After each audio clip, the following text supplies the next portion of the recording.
తాకట్లో ఉన్న మీ బంగారాన్ని విడిపించి ఆ రోజు ఆన్లైన్ రేటుకి కొంటాం. Sharma gold company. శ్రీమాత్రే నమః.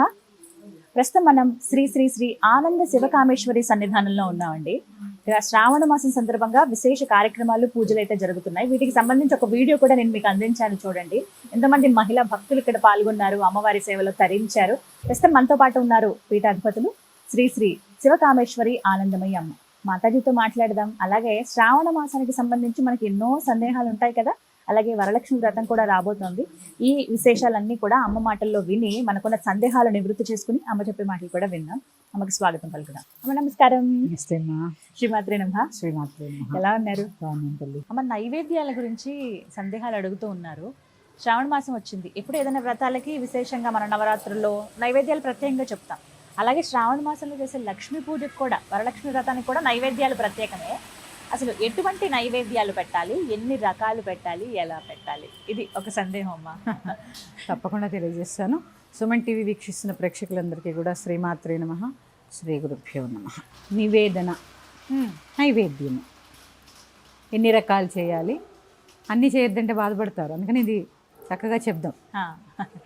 అమ్మకి శ్రేష్టంగా పాలతో చేసినటువంటివి ఏవైనా కూడా నివేదించవచ్చు. క్షీరాణం కానీ, పాలకోవా కానీ, అలాగే చక్కెర పొంగలి కానీ, ఇలాంటివన్నీ. పెరుగన్నం పెరుగన్నం అమ్మవారికి చాలా చలవ. కులదేవత ఆరాధనలో ఇది చాలా శ్రేష్టం. చేస్తారు. ఇక్కడ దద్దోజనం అని పేరు పెట్టచ్చు, ఎందుకంటే అక్కడ చేసే పెరుగన్నం వేరు, ఇక్కడ దద్దోజనము కొద్దిగా ప్రత్యేకం. అలాగే బూరెలు, పూర్ణాలు అని ఒక ప్రాంతంలో ఉంటారు, బూరెలు అని ఒక ప్రాంతంలో ఉంటారు, అలాగే బొబ్బట్లు అని ఒక ప్రాంతంలో ఉంటారు, భక్ష్యాలు అని ఒక ప్రాంతంలో ఉంటారు. ఇలా రకరకాల పేర్లు ఒకదానికి. చాలా ఉన్నాయిగా. పులిహోర, నిమ్మకాయ పులిహోర నేను దాన్ని ఏమంటారు చెప్పనమ్మా, ఎందుకంటే చింతపండుతో చేసిన దాన్నే పులిహోర అంటారు. అదే నివేదనకి శ్రేష్టం. నిమ్మకాయ పులిహోర, చింతపండుతో చేసిన పులిహోర, అలాగే దద్దోజనము, పులగన్నం తెలుసు కదా.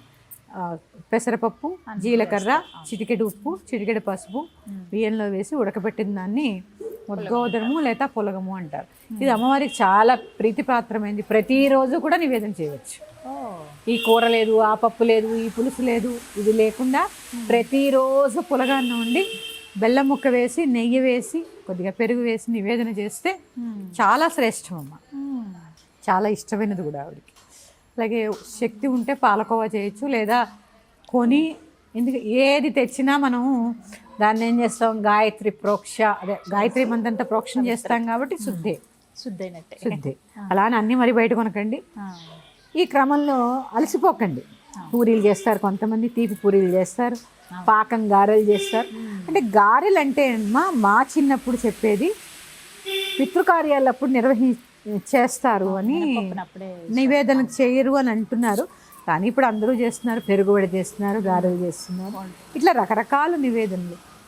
అమ్మవారికి ఇష్టమైన చెరుకు ముక్కలు, అప్పాలు, ఇవన్నీ నివేదనలే అమ్మా. బోళ్ళు, గవ్వలు అప్పటికప్పుడు అమ్మవారికి కొన్ని చేసి పెడుతూ ఉంటారు కొన్ని ప్రాంతాల్లో. ఇలా చాలా నివేదనలు ఉన్నాయి. అలసిపోకుండా, సొలసిపోకుండా, పూజకి ఎటువంటి అంతరాయం రాకుండా. ఎందుకంటే ఈ దేహం ఉన్నంత వరకే ఏదైనా చేయగలం కదా, దేహం లేకపోతే ఏం చేయలేం. అలాగే శరీరంలో శక్తి ఉన్నంతసేపే ఆవిడ నర్చించుకోగలం. నీరసం వస్తే ఒక శ్లోకం కూడా చదవలేం. అంతేగా. అలాగే చాదస్తంగా, కనీసం పాలు కూడా పుచ్చుకోకుండా. ఈ విషయంగా ఇంకో మాట చెప్తున్నాను. ఉపవాసాలు ఏంటమ్మా, పండగ పూట హాయిగా వండుకున్నవి తినక, అంతే కదా. అంతే మరి. చక్కగా వరలక్ష్మి వ్రతం చేసుకున్నారమ్మా, అన్నీ వండి అమ్మకి నివేదన చేశారు, అది ప్రసాదం అయింది. ఆ ప్రసాదం పుచ్చుకుంటే ఎంత శక్తి వస్తుంది.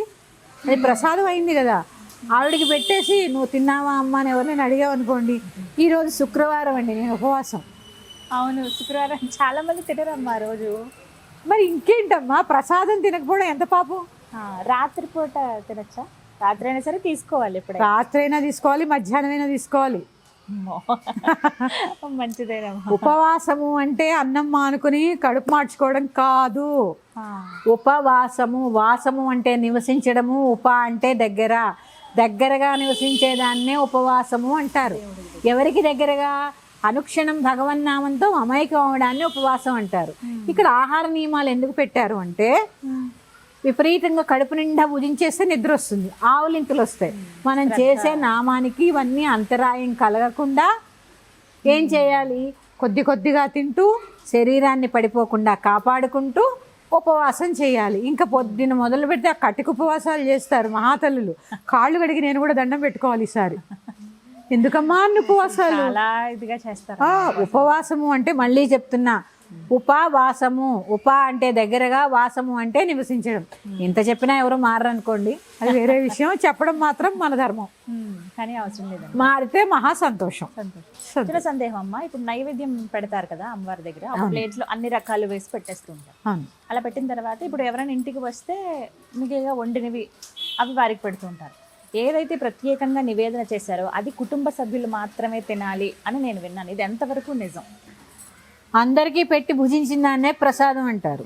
ప్రసాదం యొక్క గొప్పతనం సత్యనారాయణ వ్రతకల్పంలో చెప్తారు. ప్రసాదం పెట్టినప్పుడు వద్దు అంటే సత్యనారాయణ వ్రతికి కోపం వస్తుంది. అంటే ఎందుకు? అక్కడ చెప్పిన దానికి ఏదో కోపం వస్తుందని కాదండి, భగవంతుడికి ఎక్కడ కోపం రాదు. ప్రసాదాన్ని విస్మరించకూడదు అని మనకి చెప్పడం. ప్రసాదము పెట్టి భుజించిన దాన్నే ప్రసాదం అంటారు, మనం తినేసేదాన్ని ప్రసాదం అనరు. ప్రసాదం అంటే పెట్టి భుజించడమే ప్రసాదం. అమ్మా అందరికీ పెట్టండి, ఎవరో 100 మంది దేవుడి దగ్గర, మన దేవుడి దగ్గర ఇప్పుడు అమ్మవారి దగ్గర నివేదన చేసింది ఉందమ్మా, అది ఇంట్లో వాళ్ళు మాత్రమే తినాలా? వచ్చి తాంబూలం తీసుకునే వాళ్ళకి కూడా ఇవ్వచ్చా? ఇవ్వచ్చమ్మా, అదేం లేదు. నా దగ్గర అయితే అలాంటి నియమాలు లేవు. మరి నేనైతే పెట్టే తింటాను, అందరికీ పెట్టే తింటాను. ఇవి అసలు ఈ నైవేద్యాల గురించి చాలా. ఇక్కడ ఒక విషయం చెప్తున్నాను మీకు, భక్తి ప్లేస్లో భయాన్ని నింపేశారు. అమ్మో, అసలు అమ్మవారికి కోపం వస్తుందేమో అనేదాకా వెళ్ళిపోయింది. ఈ భయం తీసేసి నిజమైన భక్తిని చూడండి, ఎంత ఆనందం ఉంటుందో. మీరు అన్నారు, మీరు ఇప్పుడు అడిగిన చాలా మంచి ప్రశ్న. అమ్మవారికి కోపమా? అమ్మవారికి పూజ చేసే వాళ్ళకి కూడా కోపమా? బుద్ధి అబద్ధం ఇదంతా. ఇప్పుడే చెప్పాను, ఆవిడ పేరే లలిత. అంత సౌమ్యంగా ఉన్నవాడికి కోపం ఏంటండి? ఎప్పుడు కోపంగా ఉంది? మహిషాసురుడనే రాక్షసుడిని సంహరించినప్పుడు కాస్త కోపం కూడా లేదండి. అందరూ కోపం అంటారు. ఆవిడ అప్పుడు ఏం బాధపడింది తెలుసా? ఇప్పుడే చెప్పాను నేను. పిపీలికాది పర్యంతమో ఆవిడ సంతానమే, అసుర సంతానం. ఒక బిడ్డని తల్లి చంపాల్సి వచ్చినప్పుడు, ఒరే నాయన ఎంత చెప్పినా వినలేదు కదరా, చంపేదాకా తెచ్చుకున్నామని బాధపడుతూ పైకి నవ్వు నటిస్తూ సంహరించింది తప్ప తల్లి లక్షణం కోపం కాదు. బిడ్డలని దారిలో పెట్టాలనే తాపత్రయం తప్ప తల్లికి బిడ్డల మీద ఎటువంటి కోపము ఉండదు. ఇక అమ్మని పూజ చేసేవారికి కోపం ఉంటుందా? పూజించేవారికి ఇది చెప్తాను. అన్ని దుర్గుణాలు వదిలేస్తానమ్మా అని చెప్పి ఆవిడ దగ్గరికి వెళ్ళాలి. అవి వెళ్ళి ఆశ్రయించినప్పుడు, ఆవిడే సర్వస్వం అనుకున్నప్పుడు ఒక్కొక్కటిగా అన్నీ మనల్ని వదిలి పారిపోతాయమ్మా. దీని పేరే బండాసుర వధ. బండాసురుడి యొక్క ఊరి పేరు ఏంటో తెలుసా? శూన్యక పట్టణం. శూన్యం అంటే ఏంటి? చీకటి. ఆ చీకటి అనే రాక్షసుడిని పారద్రోలి మనలో వెలుగుల్ని నింపే అమ్మ మన దగ్గర ఉండగా మనకు కోపం ఎలా వస్తుంది? ఇంకా ఏవైనా చెడు లక్షణాలు ఉంటే పోగొట్టుకుంటాను తప్ప ఇదంతా ఉత్తి అబద్ధం. కోపం అనేది ఉండదమ్మా, అమ్మకే లేదు. భయభక్తులు మనకు ఉండాలి. మనకి ఉన్నా ఆవిడని ఆశ్రయిస్తే వెళ్ళిపోతాయి. ఎందుకంటే చూడండి, ఆవిడ చూడండి ఎలా ఉంది, చిరు మందహాసంతో ఉంది. ఇది కదా విగ్రహారాధనలో నేర్చుకోవాల్సింది మనం. విగ్రహారాధన ఇప్పుడు చాలా చాలా కరెక్ట్ టాపిక్లోకి వచ్చాం. అసలు విగ్రహారాధన ఎందుకు? ఇప్పటిదాకా ఆవిడికి పూజలు చేసాం, హారతులు ఇచ్చాం, భోజనం చేసాం, ఇక్కడ రకరకాల కార్యక్రమాలు చేసాం. కాసేపు అయ్యాక ఇక్కడ ఇప్పుడేదో మనం మాట్లాడుకుంటున్నాం, కాసేపు అయ్యాక ఇక్కడ ఏదో పోట్లాడుకున్నాం. అప్పుడు అదే స్మైల్ ఉంది, ఇప్పుడు మనం మాట్లాడుకుంటున్నప్పుడు అదే స్మైల్ ఉంది. ఇక్కడ కొట్టుకుని మనం రక్తాలు వచ్చినప్పుడు పొడి చేసుకున్న అదే స్మైల్ ఉంటుంది. అంటే ఇక్కడ ఏంటి? స్థిత ప్రజ్ఞత. కరెక్ట్. విగ్రహారాధనలో మనం విగ్రహాన్ని చూసి మనం నేర్చుకోవాల్సింది ఏంటి తెలుసా? 4 చేతులు ఎందుకు చూపిస్తారు అంటే మనకు కూడా ఉన్నాయి 4 చేతులు ఉండబట్టి ఇంత పని చేస్తున్నాం. ఆవిడకి కనిపిస్తే మనకు కనపడవు. ఇక్కడ లేని అపురూపమైన లక్షణాన్ని అందులో చూస్తూ ఉంటాం మనం. చూసినాడు విగ్రహం ఎట్లా చాలా అంటే ఏది జరిగినా జీవితంలో చూస్తూ ఉండు, ఎప్పుడూ నీ పెదవులపై ఒక సన్నని చిరునవ్వు ఉంచుకో, అంతేగాని ఏడుపు కొట్టు మొహం వేసుకుని ఏదో కోల్పోయినట్టు ఈవిడతో మాట్లాడాలా వద్దా, మాట్లాడితే నాకేంటి లాభం, మాట్లాడకపోతే ఏంటి నష్టం, నవ్వే కదా అంతే. ఏదో సినిమాలో డైలాగ్ ఉంది కదా, ప్రేమిస్తే ఏముంది తిరిగి ప్రేమిస్తారని చెప్పి, అలాగే నవ్వేస్తే ఏముంది తిరిగి నవ్వుతారు అంతే. నవ్వులో ఎక్కడా లేని సౌందర్యం అంతా ఆ నవ్వులో ఉంటుంది కదమ్మా. అందుకని ఆ నవ్వు ఎప్పుడు మెయింటైన్ చేయాల్సింది ఏంటంటే చిన్న నవ్వు. నేను తొమ్మల్లో పొద్దుగూకినట్టు మొహం పెట్టుకుని కొంతమందిని చూస్తే నవ్వి కొంతమందిని చూస్తే అలిగి, ఎవరైనా రాని చివరికి మన శత్రువు వచ్చినా చిరునవ్వుతో పలకరించడం మన సాంప్రదాయం. ఇదే ఆవిడ చెప్పేది, అదే విగ్రహారాధన. అందుకే ఏం చెప్తుంది, ఇలా చెయ్యి ఉంటుంది భగవంతుడికి, నా పాదాలు ఆశ్రయించి ఇవన్నీ వస్తాయి నీకని చెప్తాడు. విగ్రహారాధన అంటే చాలా గొప్పదమ్మా, ఇవన్నీ తెలుసుకోవాలి. అంతే తప్ప ఏ చీర కడదాం, ఏ దండలు వేద్దాం, ఏ పువ్వు అవి పెట్టాలి, అవి పెడుతూ ఇవి తెలుసుకోవాలి. మరొక్క అంశంతో మీ ముందుకు వస్తాను. శ్రీమాత్రే నమః. స్వస్తి. నమస్తే.